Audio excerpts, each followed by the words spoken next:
Hello students, I am JVL Anuradha, Faculty of Computer Science and Engineering under Faculty of Engineering and Technology. Today I am going to deliver lecture on arrays. Arrays. What is an array?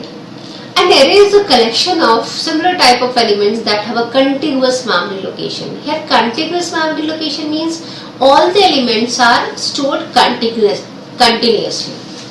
Java array is an object which contains elements of a similar data type.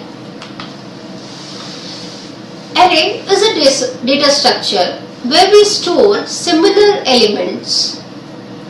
Here we can store only a fixed set of elements in a Java array. In Java, all arrays are dynamically allocated. Array in Java is index based. The first element of the array is stored at the 0 index. It simply means that indexing of an array always starts with a 0 index. And the size of the array defines the total number of indices in that. Java array can be also used as a static field, a local variable or a method parameter. The size of an array must be specified by an int value and not long or short. The direct superclass of an array type is object.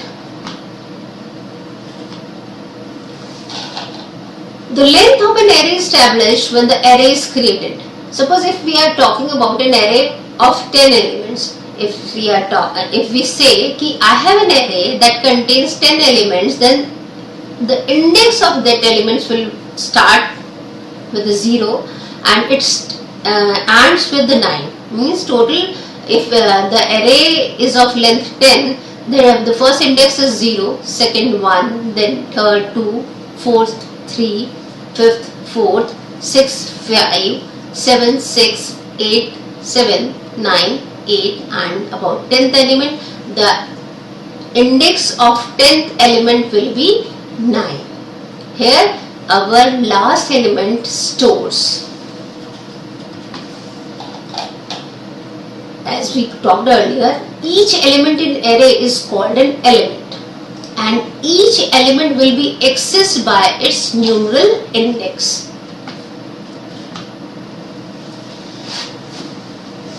Types of arrays.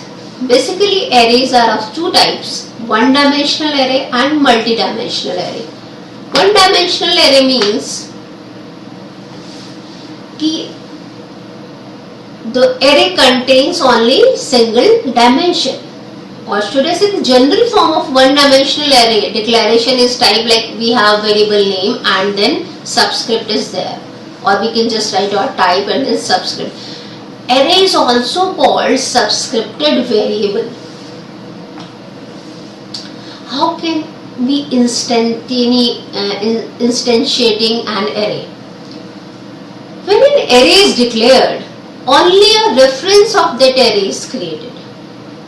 To actually create or give memory to an array, we create an array like this.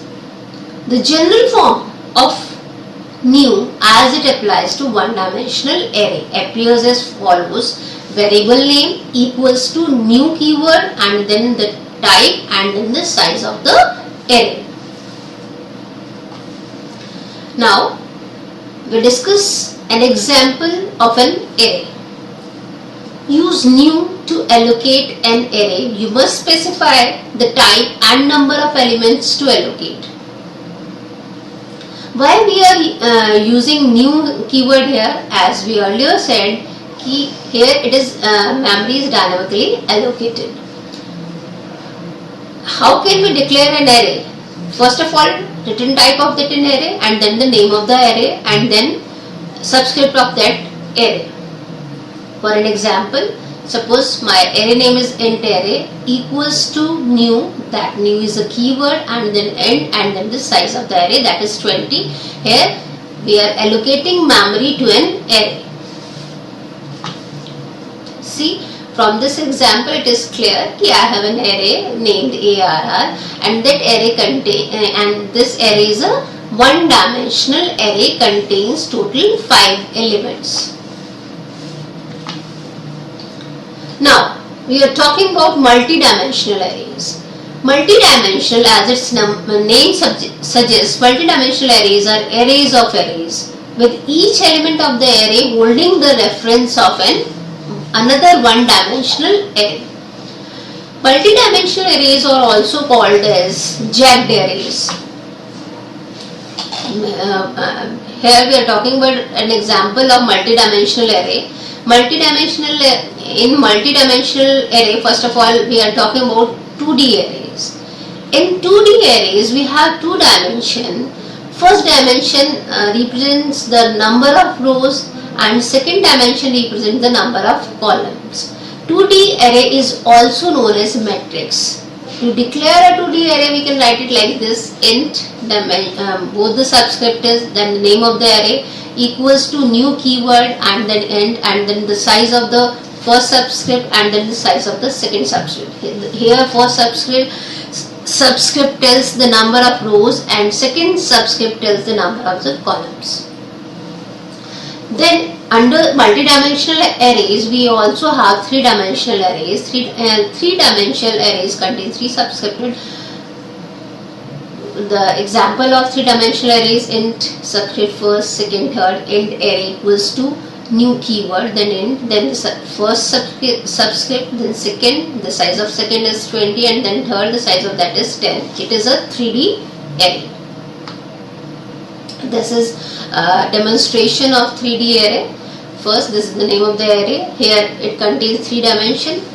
First dimension, the elements of first dimension is this 361, then second dimension 279, then third 742.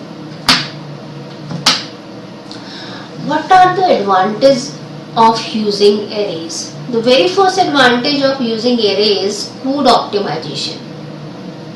Using arrays, we can optimize our codes, we can retrieve or sort the data efficiently. And the second most important advantage is random access. Random access means we can get any data located at any specific index position. Suppose I have an array whose size is 10 and I want to access the element which is located at the position 5, then I can easily access that element. As far as we are talking about disadvantage, the one disadvantage of an array is size limit. We can store only the fixed size of elements in the array. It does not grow its size at runtime. To solve this problem, collection framework is used in Java, which grows automatically. Means this problem is also resolved in Java. Thank you.